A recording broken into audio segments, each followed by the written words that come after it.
दोस्तों 2014 में अमेरिका में 28,13,503 लोगों की डेथ हुई। उनमें से सिर्फ 4,000 लोग ही ऐसे थे जिनकी डेथ के समय नेटवर्थ $8 मिलियन से भी ज़्यादा थी। ऐसे 4,000 लोगों में से एक थे रोनाल्ड रीड, जो अपने मरने के बाद $2 मिलियन अपने ग्रैंडसन के लिए और $6 मिलियन से भी ज़्यादा एक लोकल हॉस्पिटल और लाइब्रेरी के लिए छोड़ कर गए। आपको सुनने में शायद ऐसा लग रहा होगा कि इनमें कौन सी बड़ी बात है। रोनाल्ड रीड अपनी लाइफ में बहुत अमीर और सक्सेसफुल व्यक्ति रहे होंगे, लेकिन आपको बता दें कि रोनाल्ड रीड 25 सालों तक एक गैस स्टेशन में काम करते थे और उसके बाद 17 सालों तक उन्होंने फ्लोर साफ़ करने का काम किया। उन्होंने 38 साल की उम्र में $12,000 में एक 2 बेडरूम का घर खरीदा और सारी ज़िंदगी वे उस घर में रहे। 50 साल की उम्र में उनकी पत्नी की मृत्यु हो गई। उसके बाद उन्होंने दोबारा शादी नहीं की। 2014 में जब 92 ईयर्स की एज में उनकी डेथ हुई तो रोनाल्ड रीड दुनिया भर में सुर्खियों में आए कि एक विनम्र ग्रामीण चौकीदार के रूप में आखिर इतनी दौलत रोनाल्ड रीड ने कैसे बनाई। जो लोग उन्हें करीबी से जानते थे वे भी इस बात से बहुत हैरान थे कि आखिर इतना पैसा रीड के पास कहाँ से आया। रोनाल्ड रीड ने न तो कोई लॉटरी जीती थी और न ही उसे विरासत में कोई जायदाद मिली थी। इसका बस एक कारण था कि रोनाल्ड रीड अपनी इनकम में से जितनी छोटी से छोटी अमाउंट बचा सकते थे उसे उन्होंने बचाकर ब्लू चिप स्टॉक्स में इन्वेस्ट किया और ऐसा वे दशकों तक करते रहे। उन्होंने अपनी इन्वेस्टमेंट को अपनी मृत्यु तक जारी रखा। ऐसा करने से उन्होंने अपनी उस छोटी सी अमाउंट को कंपाउंडिंग के माध्यम से बहुत बड़ी अमाउंट में बदल दिया। ये सब कंपाउंडिंग के द्वारा ही संभव हो पाया। ये थी रोनाल्ड रीड की एक जेनिटर से फिलैंथ्रोपिस्ट बनने की कहानी। अब एक दूसरे व्यक्ति के बारे में बात करते हैं।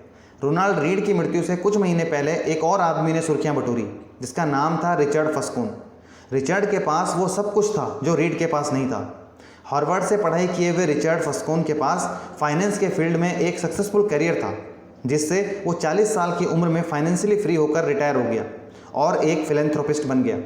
क्रेन्स बिजनेस मैगजीन ने उसे एक बार सक्सेसफुल बिजनेस पीपल की 40 अंडर 40 की लिस्ट में शामिल किया था। मिड 2000 में फस्कून ने 18,000 स्क्वायर फुट का एक घर खरीदा, जिसमें 11 बाथरूम थे, 2 एलिवेटर थे, 2 पूल थे, 7 गैराज थे, जिसका महीने का मेंटेनेंस $90,000 था। इसके लिए फस्कून ने काफ़ी ज़्यादा लोन लिया था। फिर 2008 में फाइनेंशियल क्राइसिस हुआ और इसने हर किसी को फाइनेंशियली तबाह करने का काम किया। इस फाइनेंशियल क्राइसिस में रिचर्ड फस्कून को बहुत भारी नुकसान हुआ। वो बहुत ज़्यादा कर्ज में डूब गया, जिससे वो बैंकक्रप्ट हो गया, जिसके बाद उसके पास कोई आमदनी नहीं बची। उसके बाद उसकी संपत्ति को ऑक्शन में बेच दिया गया। ये कहानी थी एक फिलैंथ्रोपिस्ट से बैंकरप्सी तक पहुंचने की। जब हम दोनों की ज़िंदगी पर गौर करते हैं तो हम देखते हैं कि रोनाल्ड रीड के पास पेशेंस था, जबकि रिचर्ड फस्कून के अंदर लालच था। दोनों एजुकेशन और एक्सपीरियंस में एक दूसरे से बिल्कुल अलग थे। दोस्तों, महत्वपूर्ण यह है कि आप अपने पैसों के साथ कैसा व्यवहार करते हो। जब बात दौलतमंद होने की आती है तो सिर्फ आपके एक्शंस और आपका नॉलेज ही मायने नहीं रखता, बल्कि ये बात भी मायने रखती है कि एक्शंस लेने के बाद आप किस प्रकार व्यवहार करते हो। पैसों के प्रति इसी व्यवहार को ऑथर मॉर्गन हाउसल ने अपनी book the psychology of money में हमें समझाने का प्रयास किया है। इस बुक से मैं आपको बताऊंगा पैसों के बारे में 5 ऐसे लेसन्स जो मैंने इस बुक से सीखे हैं। नमस्कार दोस्तों, स्वागत है आपका एक बार फिर but books corner YouTube channel पर। दोस्तों, आगे बढ़ने से पहले यदि आप इस चैनल पर नए हैं तो इस चैनल को सब्सक्राइब करना बिल्कुल न भूलें, क्योंकि इस चैनल पर आपको मिलती हैं दुनिया के महान लेखकों द्वारा लिखी गई बेहतरीन बुक्स की समरी बिल्कुल आसान शब्दों में। तो चलिए दोस्तों, आज की वीडियो शुरू करते हैं और चलते हैं लेसन नंबर 1 की ओर। Lesson number 1, luck and risk. Author कहते हैं कि कोई भी चीज़ इतनी अच्छी या बुरी नहीं होती है जितनी दिखाई देती है। लक और रिस्क 2 सिबलिंग्स हैं। जब हम लक पर भरोसा करते हैं तो हमें उसके साथ रिस्क को भी रिस्पेक्ट देनी होगी। बिल गेट्स उस इकलौते स्कूल में पढ़े थे जहां उस समय कंप्यूटर था। 1968 में 13 साल की उम्र में वहां उनकी मुलाकात पॉल एलन से हुई, जिनके साथ मिलकर उन्होंने बाद में माइक्रोसॉफ्ट की स्थापना की। वहां उनको अपने कंप्यूटर की नॉलेज को बढ़ाने का मौका मिला। बिल गेट्स और पॉल एलन लेकसाइड स्कूल में अपना बहुत सा समय कंप्यूटर के बारे में सीखने में बिताया करते थे। इससे वे जल्दी ही कंप्यूटर के एक्सपर्ट बन गए। उस समय जब कॉलेजेस और यूनिवर्सिटीज़ में भी कंप्यूटर नहीं हुआ करता था, उस समय बिल गेट्स को क्लास 8th में कंप्यूटर एक्सेस करने का मौका मिला। इसे आप उनका लक भी कह सकते हैं। 1968 में पूरी दुनिया में लगभग 303 मिलियन हाई स्कूल के स्टूडेंट थे और उनमें से 18 मिलियन यूएस में थे, जिनमें से 27 लाख वाशिंगटन में थे और उनमें से लगभग 1 लाख सेटल एरिया में थे और उनमें से 300 स्टूडेंट्स का लेकसाइड स्कूल में पढ़ना हुआ। बिल गेट्स 1 मिलियन स्टूडेंट में से एक थे जिनके पास उस समय कंप्यूटर को सीखने का मौका मिला। अब आप इसे बिल गेट्स का लक भी कह सकते हैं। बिल गेट्स स्वयं भी मानते हैं कि यदि लेकसाइड स्कूल उनकी ज़िंदगी में नहीं होता तो आज दुनिया में माइक्रोसॉफ्ट का वजूद भी नहीं होता। हम जानते हैं कि पॉल एलन और बिल गेट्स ने माइक्रोसॉफ्ट के रूप में दुनिया को एक बेहतरीन कंपनी दी है। लेकसाइड स्कूल में बिल गेट्स का एक और फ्रेंड था, केंट इवांस, जो बिल गेट्स की ही तरह ब्रिलियंट था और कंप्यूटर का एक्सपर्ट था। केंट इवांस बिल गेट्स और पॉल एलन के साथ माइक्रोसॉफ्ट का संस्थापक हो सकता था, लेकिन अफसोस ऐसा नहीं हो पाया क्योंकि हाई स्कूल के बाद एक माउंटेनियरिंग एक्सीडेंट में केंट की डेथ हो गई। अब यहाँ ये बात गौर करने वाली है कि हर साल यूनाइटेड स्टेट्स में 3 दर्जन लोगों की मृत्यु माउंटेनियरिंग से होती है और उसमें से किसी हाई स्कूल के स्टूडेंट की मृत्यु की संभावना 1 मिलियन में से एक है। जहाँ एक और बिल गेट्स 1 मिलियन में से उस एक लकी स्टूडेंट में से थे जिसे लेकसाइड स्कूल में पढ़ने का मौका मिला, तो वहीं दूसरी ओर केंट इवांस 1 मिलियन में से उस एक रिस्क में थे जिनके साथ दुर्घटना हुई। ऑथर कहते हैं कि लक और रिस्क दोनों ही जिंदगी में महत्वपूर्ण भूमिका निभाते हैं। बहुत से लोग जब सफलता के शिखर पर पहुंचते हैं तो वे सिर्फ एक ही बात को स्वीकार करते हैं कि हमें जो भी मिला है वो सिर्फ हमारे कारण मिला है। ऐसा सोचकर उनके अंदर अति आत्मविश्वास भर जाता है। लेकिन सच ये है कि उनकी मेहनत उनके लिए बेहतर परिणाम लेकर आई है, लेकिन साथ ही साथ उन्हें यह भी ध्यान रखना चाहिए कि उनके साथ लक फैक्टर का भी इम्पोर्टेंट रोल था। जब वह सोचेंगे तो उन्हें पता चलेगा कि ज़िंदगी में यदि हम सावधानीपूर्वक नहीं चलेंगे या अति आत्मविश्वास से भर जाएंगे तो रिस्क फैक्टर अपना असर जरूर दिखाएगा और उनकी सफलता उनसे दूर हो जाएगी। जब आप ऐसा सोचते हो तो आप हमेशा सोच समझकर और पूरी मेहनत से कार्य करते हो, जिससे आप और भी ज़्यादा सफल होते हो। लेसन नंबर 2 है नेवर इनफ। दोस्तों, आपने अक्सर ऐसा सुना होगा कि किसी भी चीज़ की अंधी चाह इंसान का सब कुछ तबाह कर देती है। बहुत से ऐसे लोग होते हैं जिनके पास बहुत सा पैसा होता है, लेकिन उनकी पैसों की भूख दिन प्रतिदिन बढ़ती जाती है और पैसों की इस भूख को शांत करने के लिए वे कुछ भी करने के लिए तैयार हो जाते हैं। वे ऐसे रिस्क लेते हैं जिनसे उनकी पूरी ज़िंदगी दांव पर लग जाती है। उनके अंदर और ज़्यादा पैसा, और ज़्यादा पावर, और ज़्यादा मान सम्मान और बड़े सपने आदि की एक लत हावी होती है। वे लोग हमेशा दूसरों को दिखाने के चक्कर में अपना सब कुछ दांव पर लगा देते हैं।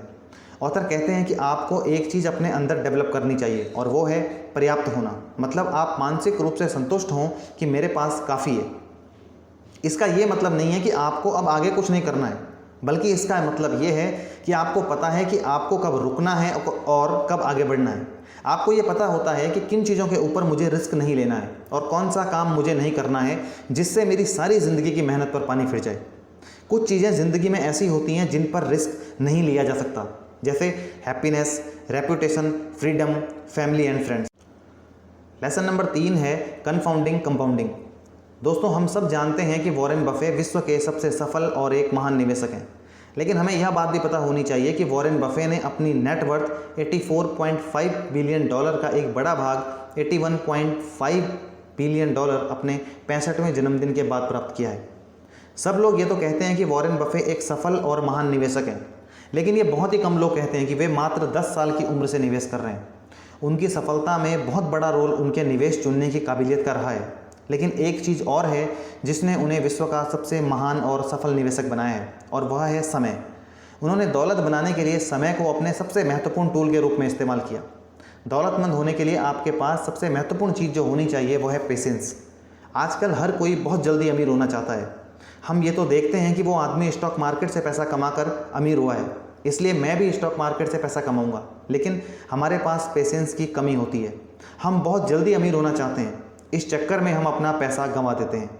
इसलिए एक बात हमें ध्यान में रखनी चाहिए कि अमीर होने के लिए ज़्यादा बड़े रिटर्न्स मिलने ज़रूरी नहीं है, बल्कि लंबे समय तक लगातार छोटे छोटे रिटर्न्स मिलने आवश्यक हैं। लगातार होने वाले ये रिटर्न्स कंपाउंड होकर लंबे समय में बहुत अधिक दौलत बना कर देते हैं। लेसन नंबर 4 है getting wealthy versus staying wealthy.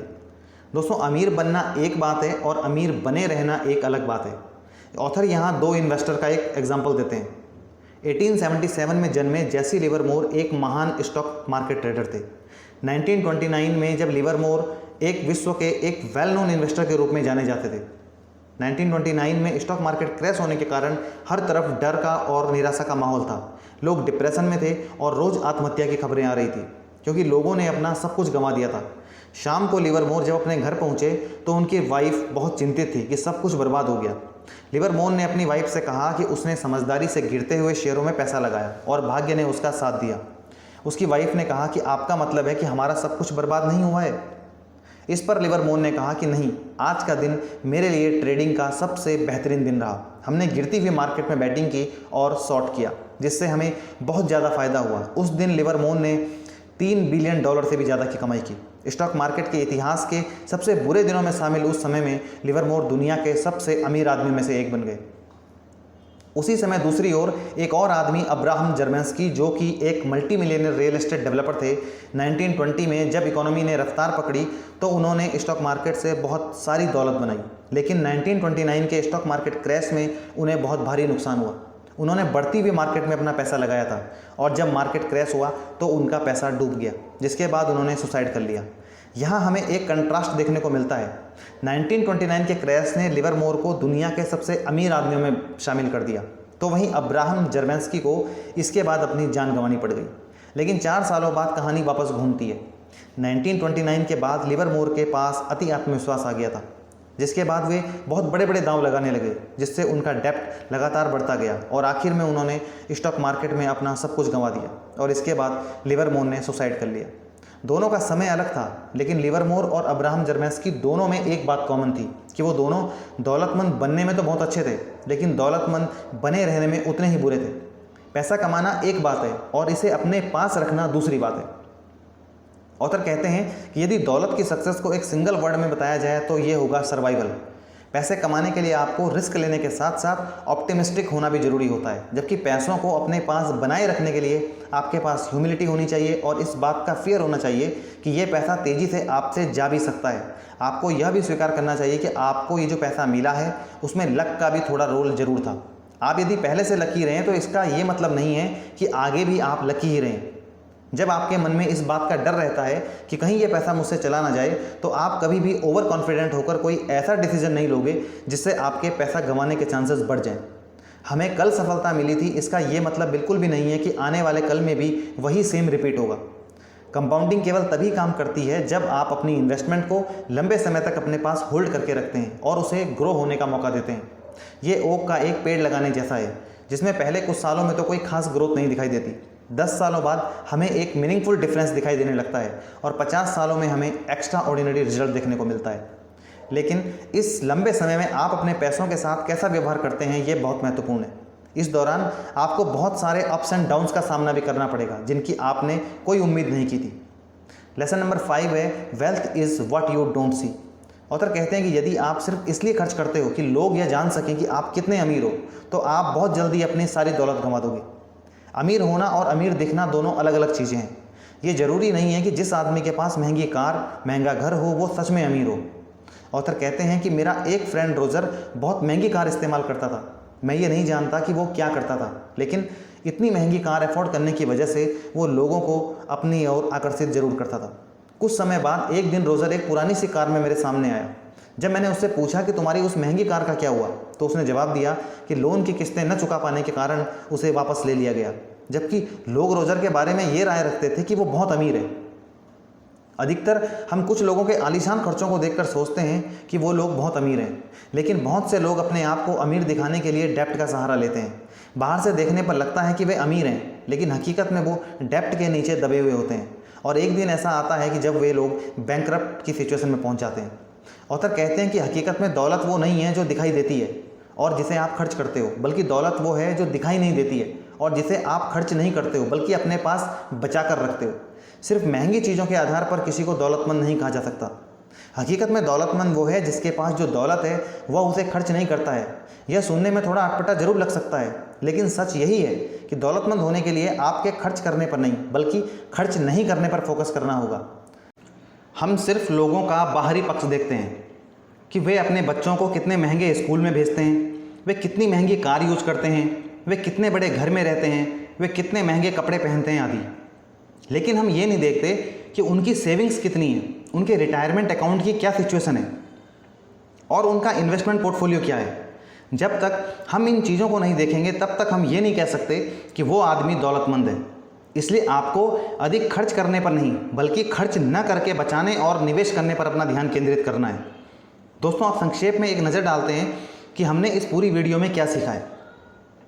एक, हमारे जीवन में लक के साथ साथ रिस्क फैक्टर का भी बहुत बड़ा रोल होता है। दूसरा, हमारे अंदर पर्याप्त होने की भावना का होना आवश्यक है। ज़िंदगी में और ज़्यादा तथा ज़्यादा से ज़्यादा पाने के लिए रिस्क लेना अपना सब कुछ दांव पर लगाने के समान है। फाइनेंशियल फ्रीडम हासिल करने के लिए बड़े रिजल्ट पाना आवश्यक नहीं है। इसके लिए आवश्यक है छोटे छोटे रिजल्ट्स के साथ लंबे समय तक बने रहना, जिससे कंपाउंडिंग को ग्रो होने का मौका मिल सके। चौथा, दौलतमंद बनना और दौलतमंद बने रहना दोनों अलग अलग बातें हैं। पांचवा, दौलत वो नहीं होती है जो दिखाई देती है, बल्कि दौलत वो होती है जो दिखाई नहीं देती है। दोस्तों, ये लेसन्स मैंने सीखे हैं मॉर्गन हाउसल द्वारा लिखी गई book the psychology of money से। यदि आप भी पैसों के साथ अपने रिश्तों को बेहतर बनाना चाहते हैं और चाहते हैं एक सच्चा दौलतमंद इंसान बनना, तो आपको ये बुक ज़रूर पढ़नी चाहिए। दोस्तों, यदि वीडियो अच्छी लगी हो तो इसे लाइक करें, शेयर करें, और यदि आपने अभी तक इस चैनल को सब्सक्राइब नहीं किया है तो जल्दी से सब्सक्राइब कर लें और घंटी के निशान को दबाना बिल्कुल न भूलें, ताकि इस चैनल पर आने वाली सभी वीडियोस आप तक सबसे पहले पहुंचें। धन्यवाद दोस्तों।